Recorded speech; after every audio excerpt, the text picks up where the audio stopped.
Hello and welcome to Online Classes, a digital initiative by Director School Education Jammu, Ms. Anuradha Gupta. I am Sushma Thakur from Middle School Chakwa, Zone Batod, District Ramban.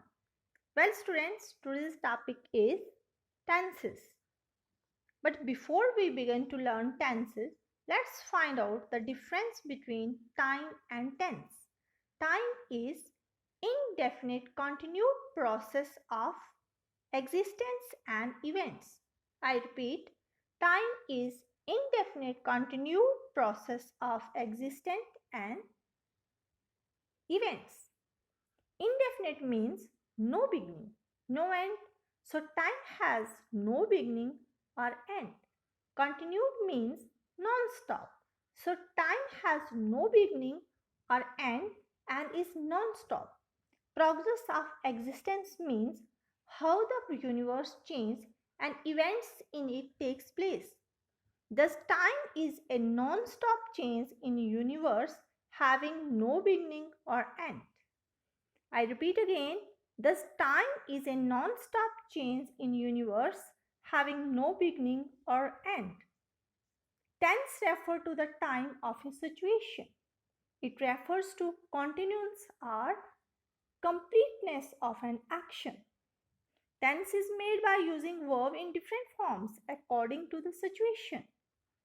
It tells us whether we are talking about a particular or specific situation in the present, past, or future. Now let's understand it with the help of some example. Say, we can remember like this. Tense is a grandfather.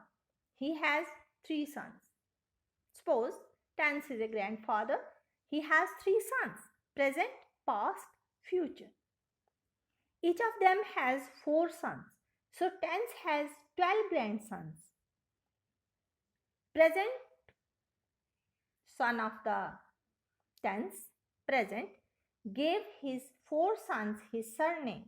So they are called present indefinite, present continuous, present perfect continuous. Similarly, past also gave his sons his surname as past indefinite, past continuous, past perfect, and past perfect continuous.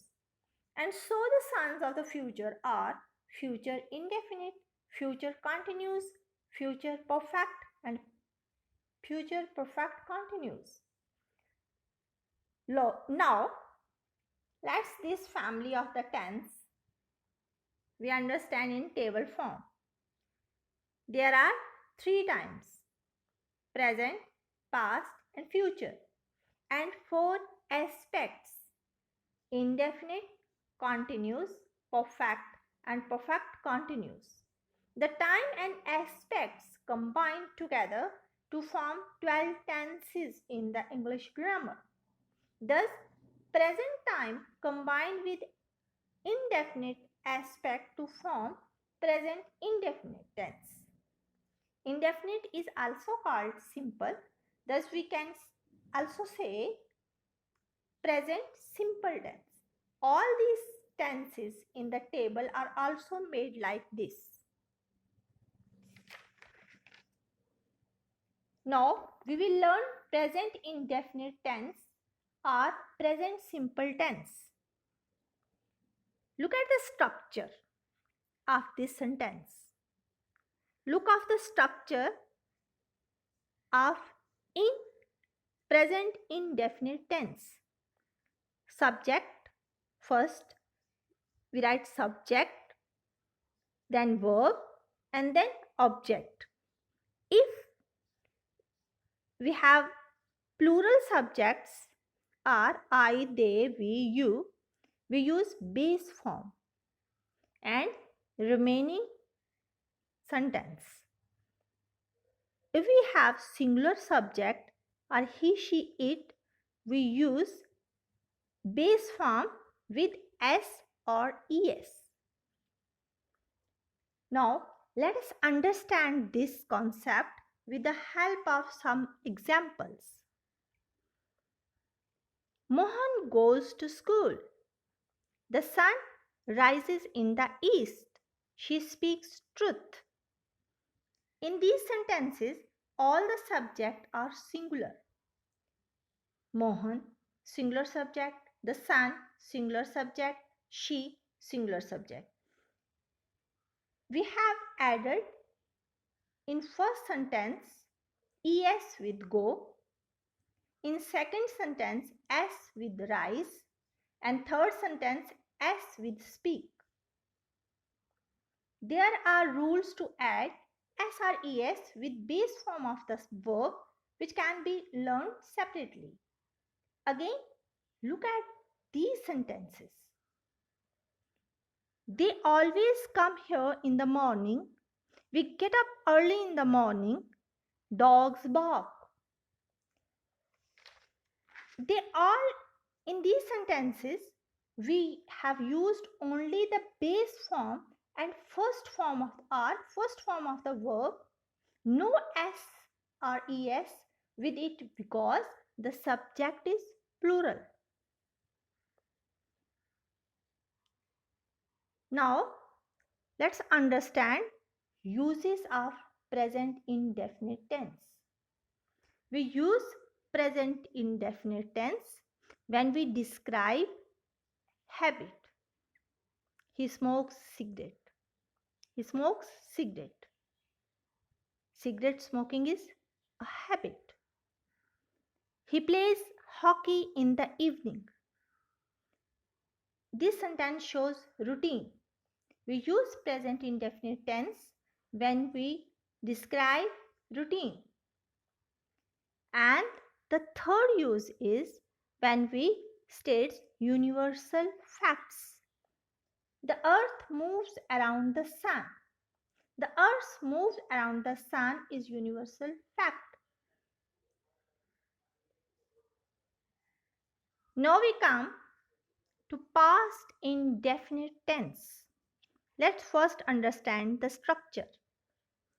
Subject, whether it is singular or plural, we use second form of verb, that is past form of verb. Then remaining sentence object. Let's take some example. He went to school. We played cricket. The horse kicked the boy.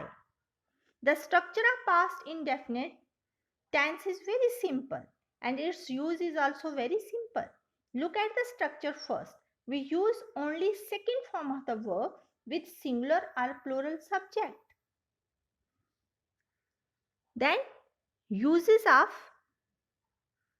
past indefinite tense. Past indefinite tense is used to express completed or finished action in the past. Look at this on timeline. An accident took place on the road. An accident took place on the road. The accident took place in the past. It is not continued. It is finished. We use an accident subject, second form of the verb took. The first form is take and second form is took. Place on the road. Now, second use, we use past indefinite tense to express a quick finished action in the past. Suppose you are watching TV and some boys are playing cricket outside and the ball hits your window glass and it breaks. So it happened when you are watching TV. We say the window glass broke. I think you understand my point. Now, the third is to express discovery or invention in the past. Columbus discovered America. Galileo invented telescope. Well, students, this is all about today's lesson. Stay home, stay safe.